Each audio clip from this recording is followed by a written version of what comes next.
এটা হলো আমাদের দেশীয় বাটা মাছ, যেটা বাংলাদেশের IUCN 2000 কর্তৃক স্বীকৃত একটা লাল তালিকাভুক্ত বিপন্ন প্রজাতির মাছ। নদীর বাইরে এই মাছগুলোকে ধরার পর এদেরকে বাঁচানো কিন্তু অনেকটাই টাফ। তো যখন আমি জীবনের প্রথমবারের মতো এই মাছগুলোকে মাছের বাজারে জীবিত দেখলাম, তখন আমার মনে হলো এদেরকে একটা সার্ভাইভ করানোর চেষ্টা করলে কেমন হয়। আমি জানি এটা অনেক বড় একটা পাগলামি মার্কা বুদ্ধি হতে পারে। তো জি হ্যাঁ, আজকের ভিডিওতে আমি মাছের বাজার থেকে এই বিপন্ন প্রায় লাল তালিকাভুক্ত মাছটিকে কালেক্ট করার চেষ্টা করব, যেটার নাম হলো বাটা মাছ, এবং চেষ্টা করব এদের জন্য একটা ট্যাঙ্ক সেটআপ করা। দেশীয় মাছ যে আসলে কতটা সুন্দর সেটা আপনাদের সাথে ডিসক্রাইব করার, এই মাছের কোয়ালিটিস আপনাদের সাথে বর্ণনা করার, এবং ফাইনালি এই মাছ কিন্তু ধরার পরেই বাঁচানো অনেকটাই ডিফিকাল্ট। তো আমি কি আদৌ এদেরকে অ্যাকুরিয়ামে বাঁচাতে পারবো নাকি সেটা জানতে হলে কিন্তু অবশ্যই পুরো ভিডিওটা দেখতে হবে। এন্ড ট্রাস্ট মি, আপনাদেরকে আমি আগেই বলে রাখি যে এদেরকে বাঁচানোর চেষ্টা করা কিন্তু অনেক বড় একটা ভুল ডিসিশন আমার লাইফে ছিল। তো চলুন সেই সবকিছুই আপনাদের সাথে আজকে আমি শেয়ার করি এবং শুরু করে ফেলি আজকের ভিডিও। হ্যালো, আসসালামু আলাইকুম সবাইকে। আশা করি সবাই অনেক বেশি ভালো আছেন, আপনাদের দোয়ায় কিন্তু আমিও অনেক ভালো আছি আলহামদুলিল্লাহ।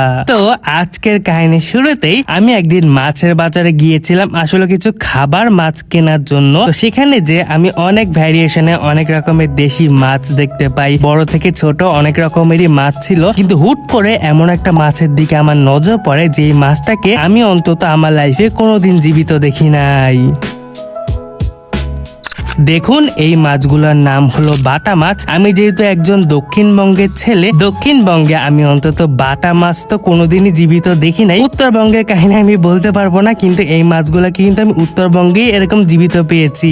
খুব বেশি আইডিয়া না থাকলেও যেহেতু টুকটাক আইডিয়া ছিল এই বিপন্ন প্রজাতি সম্পর্কে, তো আমি ঠিক করলাম এদেরকে কিছুটা কিনে আমি অ্যাকুরিয়ামে সার্ভাইভ করতে পারবো নাকি সেই এক্সপেরিমেন্টটা করে দেখবো।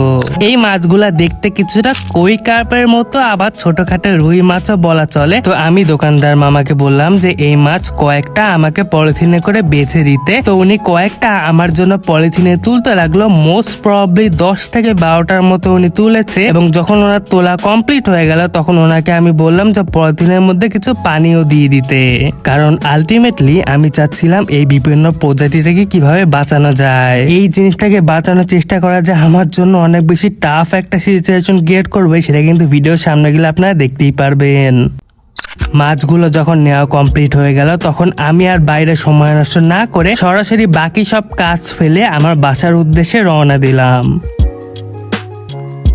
প্যাকেটের মধ্যেই এভাবে মাছগুলাকে নিয়ে আমি রিক্সায় করে বাসার উদ্দেশ্যে রওনা দিলাম। যতটা দ্রুত সম্ভব আমি চেষ্টা করলাম আমার বাসায় পৌঁছানোর, এবং বাসায় যখন আমি চলে আসলাম তখন একদমই আর সময় নষ্ট না করে আমি এরকম বড় একটা বালতি নিয়ে নিলাম, যেখানে আমি অনেকখানি পানি দিয়ে সেখানে একটা অক্সিজেন ফিল্টারও অ্যাড করলাম।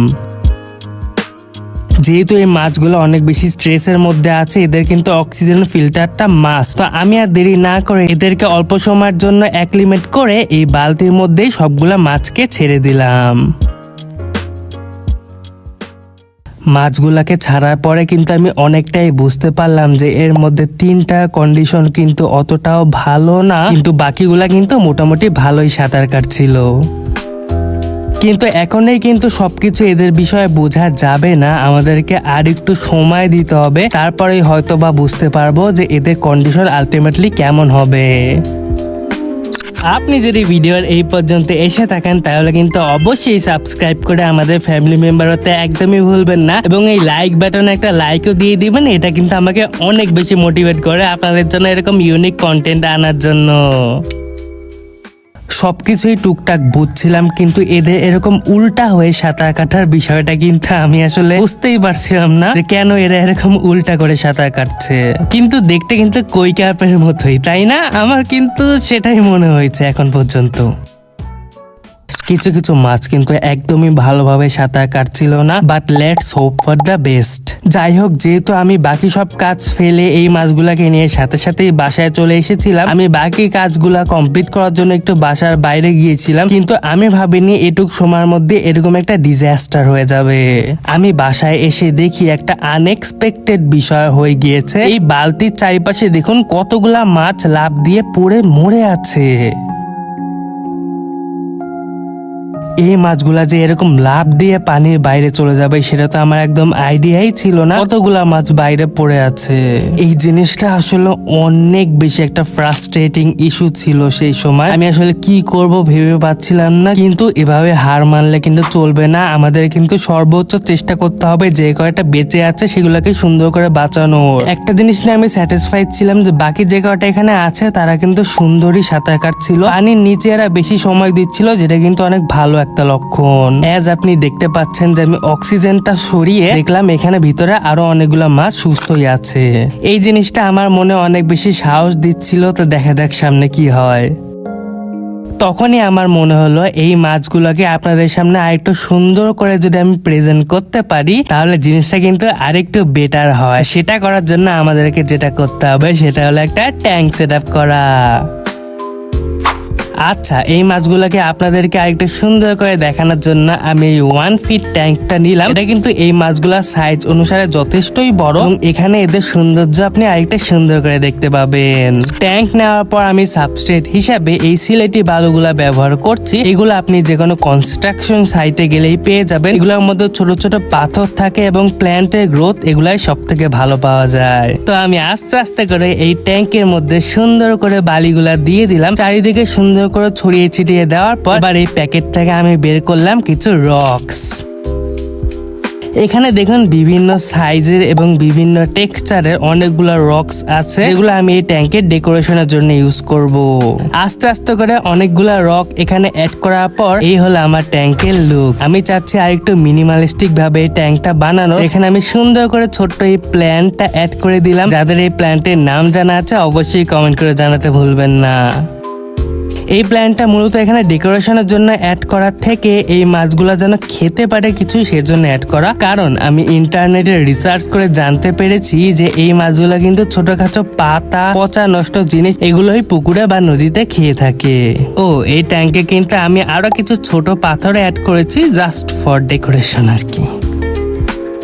এবার সময় আসলো এই ট্যাঙ্কে পানি অ্যাড করার। তো আমি বরাবরের মতো এখানে একটা টিস্যু অ্যাড করে সুন্দর করে এই ট্যাঙ্কে পানি অ্যাড করতে থাকলাম। টিস্যু অ্যাড করলে অনেক ক্ষেত্রে পানিটা একটু কম ক্লাউডি হয়, যদিও আজকে এখানে আমার জন্য জিনিসটা অতটাও কাজ করে নাই। ট্যাঙ্কটা কিন্তু এখন যথেষ্টই ক্লাউডি দেখা যাচ্ছে, কিন্তু টেনশন নেই, জিনিসটা কিন্তু সুন্দর হয়ে যাবে ইনশাল্লাহ।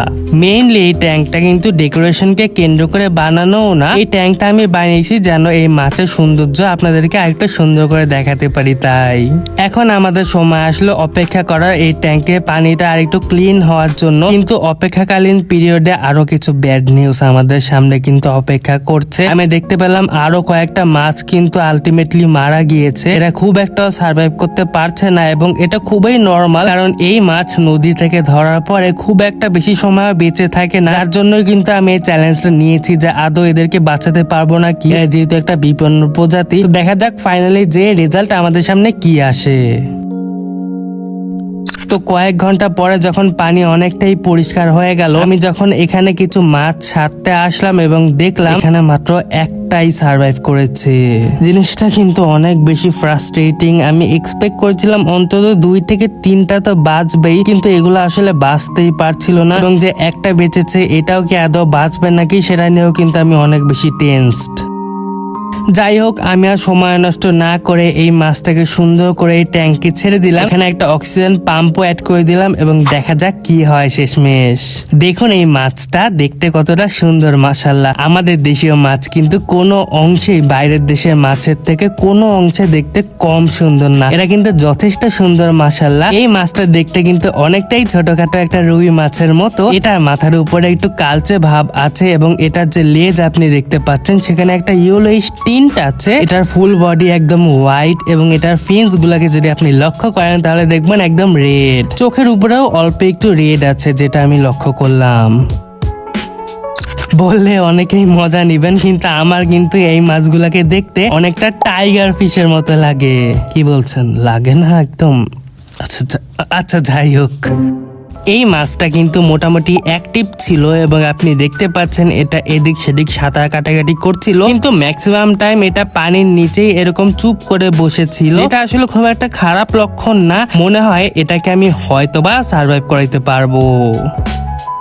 যাই হোক, সেদিনের মতো আমি তেমন আর কোনো ফুটেজ নিইনি, এটাকে আর ডিস্টার্ব করিনি। কিন্তু পরের দিন ভোর হতে আমি দৌড়ে চলে গেলাম এই ট্যাঙ্কে মাছটাকে পর্যবেক্ষণ করতে এবং দেখলাম এটা কিন্তু এখানে সুন্দর করে সার্ভাইভ করেছে মাশাআল্লাহ। আমি অনেকটাই সারপ্রাইজড হয়ে গিয়েছিলাম, কারণ আমি এটা এক্সপেক্ট করিনি যে এটা এভাবে সার্ভাইভ করবে, কিন্তু এটা কিন্তু সার্ভাইভ করে গিয়েছে এখানে। এটা অনেক সুন্দর হেলদি ভাবে এদিক সেদিক ঘোরাফেরা করছিল, যেটা দেখে তো আরো অনেক বেশি ভালো লাগে। এবং এটা হলো সেদিন রাতের ফুটেজ। রাতেও কিন্তু দেখুন এটা সুন্দর করে সার্ভাইভ করেছে, যেটা একদমই আনএক্সপেক্টেড ছিল, কারণ এরকম মাছ বাঁচানো কিন্তু মোটেও মুখের কথা নয়। আমি অনেক বেশি খুশি হয়ে গেলাম। তো যেহেতু এই একটা মাছই বেঁচেছে, এটা নিয়ে আমি আর কোনো রিস্ক নেই। আমার বাসার পাশে একটা পুকুর আছে, অন্ধকারের মধ্যে আমি তেমন কোনো ফুটেজও নিতে পারি নাই, জাস্ট নিয়ে এটাকে ওই পুকুরের মধ্যে আমি ছেড়ে দিয়েছিলাম। যাই হোক, জিনিসটা আমার মনে অনেক বেশি একটা প্রশান্তি আনে, কারণ আমি অনেক বেশি হ্যাপি হয়ে যাই যে এরকম একটা ইম্পসিবল জিনিস আমি করতে পেরেছি, একটু হলেও নেচারে আমি ভ্যালু অ্যাড করতে পেরেছি। তো আজকে এই ভিডিওটা আপনাদের কেমন লেগেছে? আমি যে এরকম একটা বিপন্ন প্রায় মাছের প্রজাতিকে বাঁচানোর চেষ্টা করেছি, সেটাই কি আমি আদৌ সাকসেসফুল হয়েছি নাকি হয়নি? অবশ্যই আপনাদের মতামত আমাকে কমেন্ট করে জানাতে ভুলবেন না। এবং আপনাদের সাথে আমার সামনে দেখা হবে আরো কোনো ইন্টারেস্টিং নিউ ভিডিওতে ইনশাআল্লাহ। সেই পর্যন্ত সবাই ভালো থাকুন, সুস্থ থাকুন। আসসালামু আলাইকুম। এবং আমাদের ইনসাইড অ্যাকুরিয়াম পরিবারের সাথে থাকতে কিন্তু একদমই ভুলবেন না। আল্লাহ হাফেজ সবাইকে।